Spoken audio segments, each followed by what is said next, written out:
Hey there, fellow nature wanderers. If you're like me, you love spending time outdoors, breathing in that fresh air and connecting with the natural world. But at home, have you ever thought about what's in the products you use every single day? That's why I'm excited to share Apple Valley Natural Soap with you. Their handcrafted all-natural soaps are made with organic ingredients, essential oils, and no harsh chemicals. Awesome! So they're not only great for your skin, but they're safe for the planet. And they don't just stop at soap. Apple Valley Natural Soap also carries a full line of natural skincare products, including shampoos, body butters, facial bars, and more. All designed to nourish your skin without synthetic ingredients. You can't beat that. That's just awesome. Whether you're hiking in the woods or just winding down after a long day, their products bring a little bit of nature right into your home. And the best part? By supporting Apple Valley Natural Soap through The Nature Wanderer, you're also supporting this podcast. Just head to the show notes and click on the link for Apple Valley Natural Soap. So go ahead, treat yourself and the environment to something better. Your skin and Mother Nature will thank you. Now let's get on with our adventure.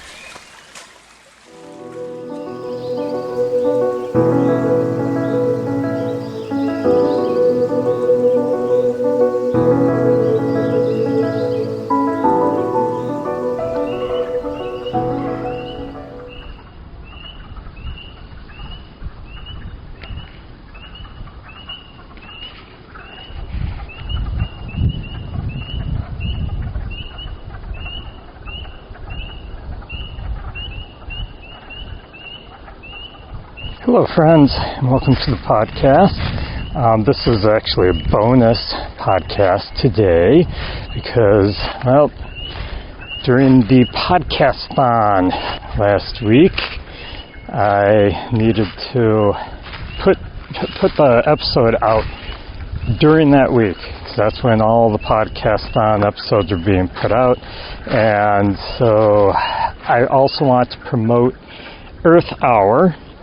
And because of Earth Hour was that weekend, I was going to do it the week after, but it kind of is pointless unless you do it before the fact. So anyhow, I had scheduled 2 episodes. That's why we had back-to-back episodes last week.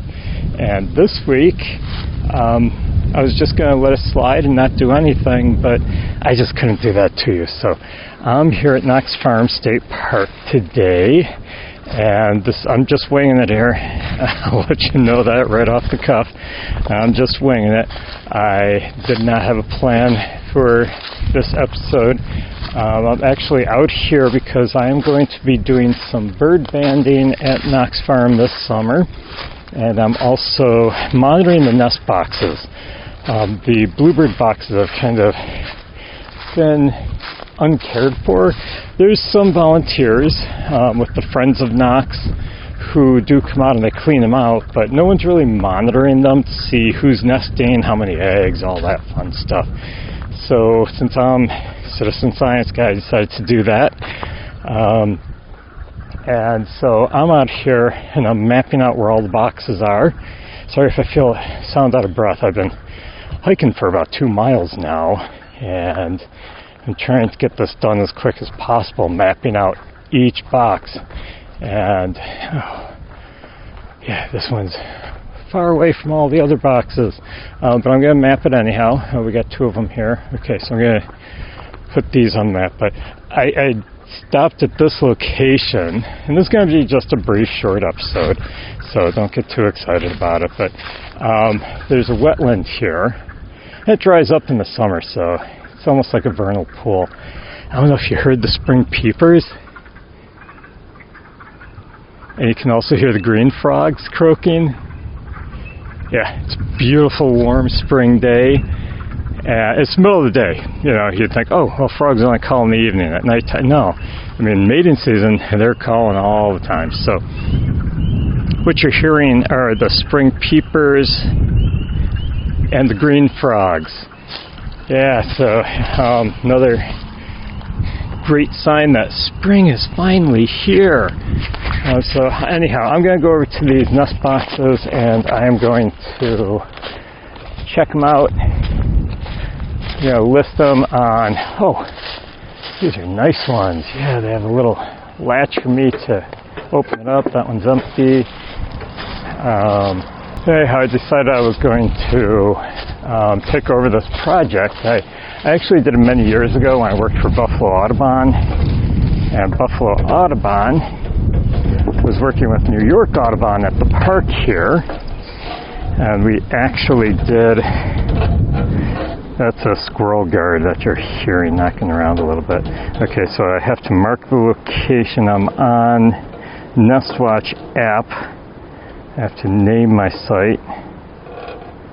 29, okay, it's in the nest box, create nest. Awesome. Okay, and then I'm going to go to the next one. Sorry, a little windy here today. Probably be editing some of this out because of the wind, but I don't know how often I'm going to monitor these two. They're so far away from all the others, but I'm going to try. And use marked location. KF. KF for Knox Farm. 28. And nest box, create nest. There we go. So I've already found 29 nest boxes here at the park. Yeah, they have a lot of nest boxes here. More than I had at my house. But I had 25, 26, I think. So, but these are more spread out here. I'm going to cut my mic here so that hopefully you're not getting too much of this wind. But anyhow, NestWatch, FrogWatch, citizen science. Yeah, this is a great location for it. Back when I worked for Buffalo Audubon and they were kind of working with New York Audubon, we put a bunch of nest boxes in here. We were kind of doing experiments with the nest boxes too. Coloring them, or painting them I should say, different colors, see if one attracted the bluebirds more than another. We had different styles of nest boxes. Yeah, it was kind of an experiment, but it's fun to do. And I used to monitor those nest boxes, but since then the park has had a lot of scout groups come in and working on an Eagle Scout project or community service, and when they do that, they are like, oh yeah, let's put up some nest boxes.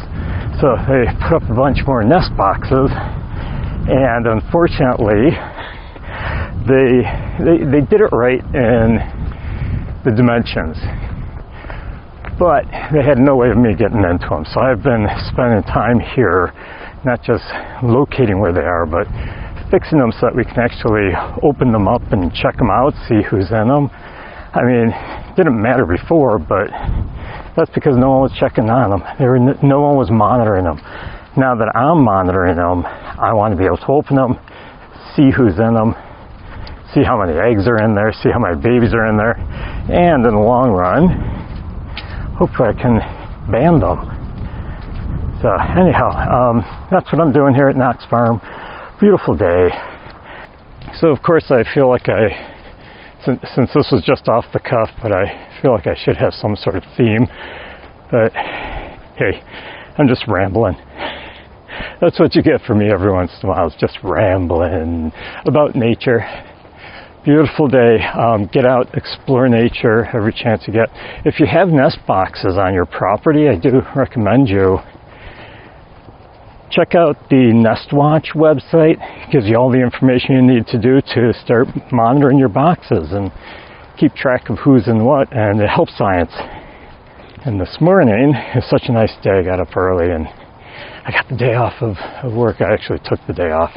I got a program this afternoon that I knew if I was substitute teaching, I wouldn't be able to get from the school to the program in time. So I took the whole day off. Figured, hey, I need a mental health day, and this is perfect being outside. But I did some bird banding this morning because it's so nice. And it seems like every time I have a chance to bird band, it's either windy or it's bitter cold. It hasn't been a good winter for bird banding, so I did a little bird band just for a couple hours this morning. So I wanted to get over here and get these boxes all listed and cleaned out, and because the birds are nesting, they're starting to nest. I haven't found any. I shouldn't say any. I haven't found many nests in the boxes so far.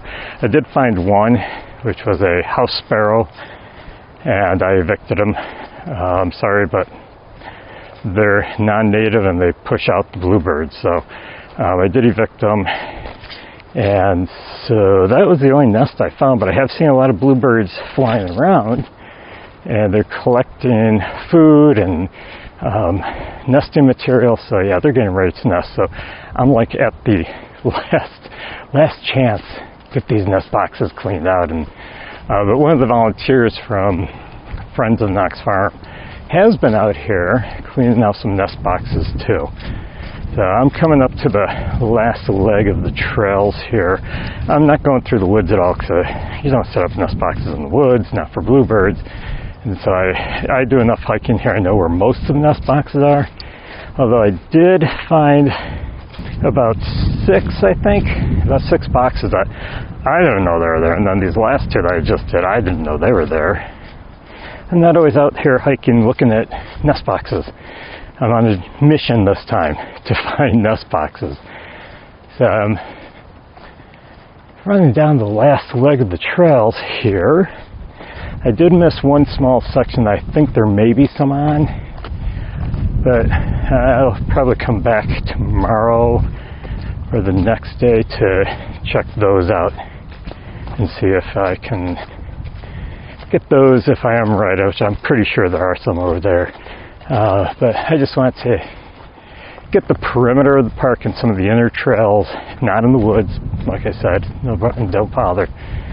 And I know there's a road up here with a bunch of them on that I'm going to have to check out, maybe fix, at least mark where they are, so locate them. I can see as I'm walking along this field here, all the stalks. There's a bunch of stalks. They're only like, I don't know, 1/4 inch to a 1/2 inch. Yeah, about 1/2 inch. None of them seem to be wider than 1/2 inch. But all these stalks coming up, it looks like possibly honeysuckle, but the whole field has them throughout the whole thing, and you can see they're chopped off. Now, I know there's a deer overpopulation in western New York, but not this bad. They would not be able to do this field. No, what it is the park itself is actually cutting all these. So they are brush hogging the fields in the fall. And I see so this field, they did a whole section, but they left a section too. And as I'm looking at it, it does look like honeysuckle. But they're basically trying to keep it a field. And one of the missions here at Knox Farm is to keep it as it was. Yeah, a farm. I mean, they're not actually doing farming here anymore. They started out when it became a state park, they started farming, but it's like that's not their thing. So what they ended up doing is turn it into a dog park and a hiking park, but they stopped the farming. But they still have all the barns, and they still want to keep the field, because this one section I'm looking at, it's got a lot of honeysuckle growing up in it. And it looks like multiflora rose and some other some briars, but anyhow, you've got succession. If they let this go, give it another 10, 20 years, and it's not going to be a field anymore. It's going to be a mini forest, and so an early forest. Look up succession; it's pretty interesting. I know I was witnessing it in my old property where we kind of let things go. And it was getting to the point where it's like, oh, I'm going to lose this field. So I went out and rented a brush hog, and I brush hogged the whole field the one year. And that's what they're doing here. I've seen a lot of nature centers do that, because, I mean, we do need forests, we do need trees, but we also need the fields for the field species, the wildlife. So we need that habitat. I'm actually hearing a field sparrow calling. Yeah, so, we need the field sparrows. So, which way do I go? Okay, that's going to head me into the woods, so I'm going to go down this way. So, yeah, they are managing this park for keeping it as is.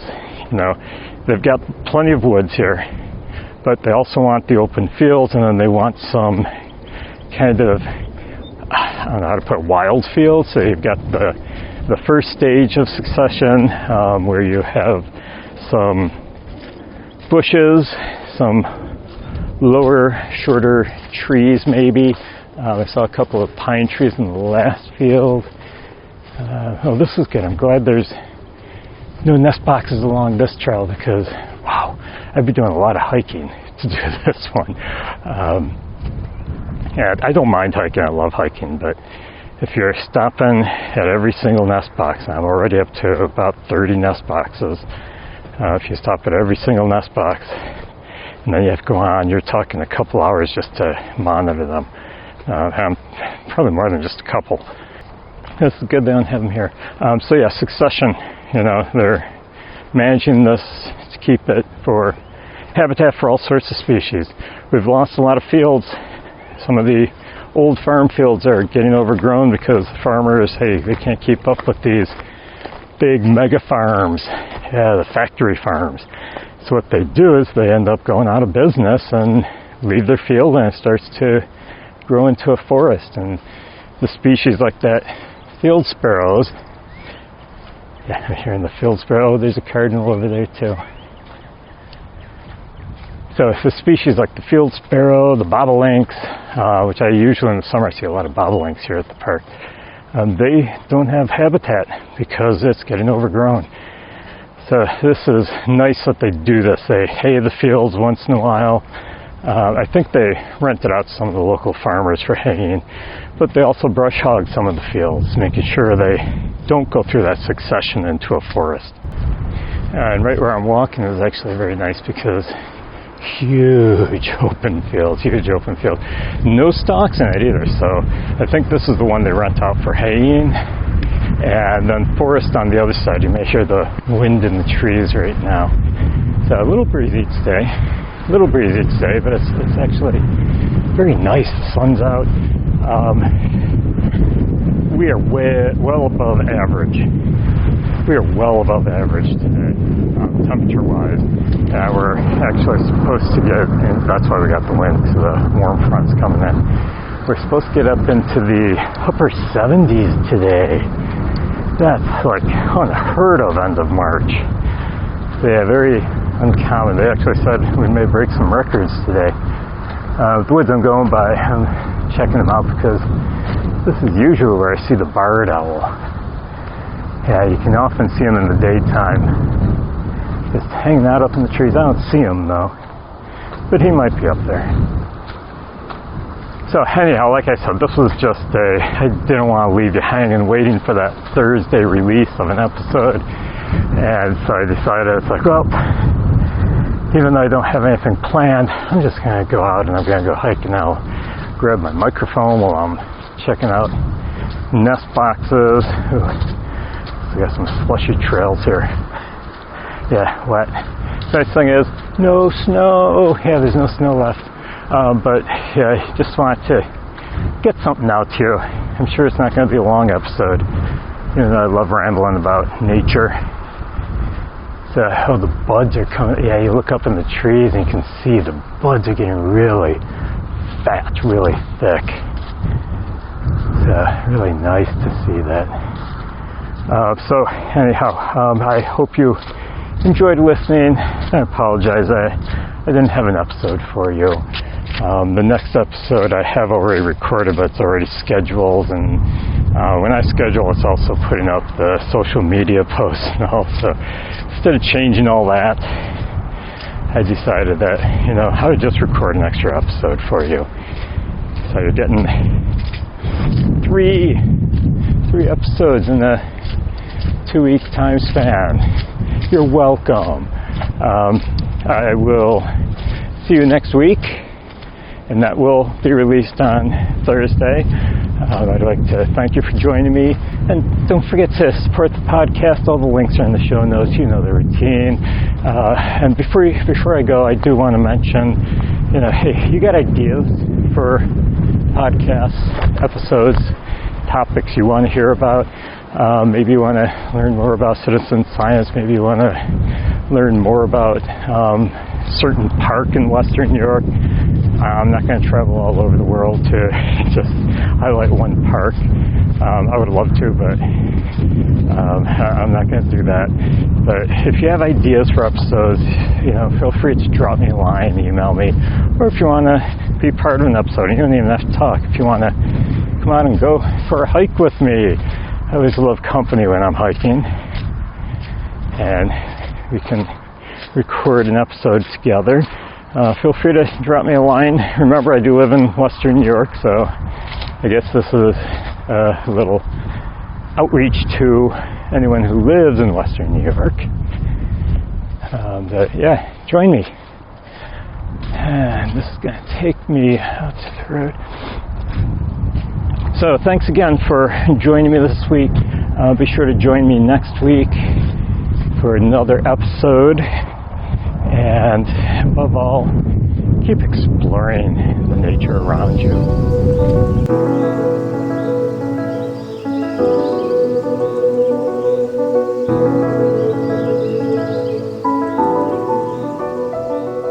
Hello, friends. I hope you're out wandering through nature, exploring the natural world around you. Do you enjoy writing about your wanderings? Nature journaling is an awesome, fun way to remember all the adventures you have taken and how you felt during those journeys. If you're looking for some beautiful journals to keep track of all your wanderings, I have several available on Amazon, including some guided journals for children. Start your journey in journaling by clicking on the link in the show notes. Keep exploring the nature around you and keep journaling all your wanderings.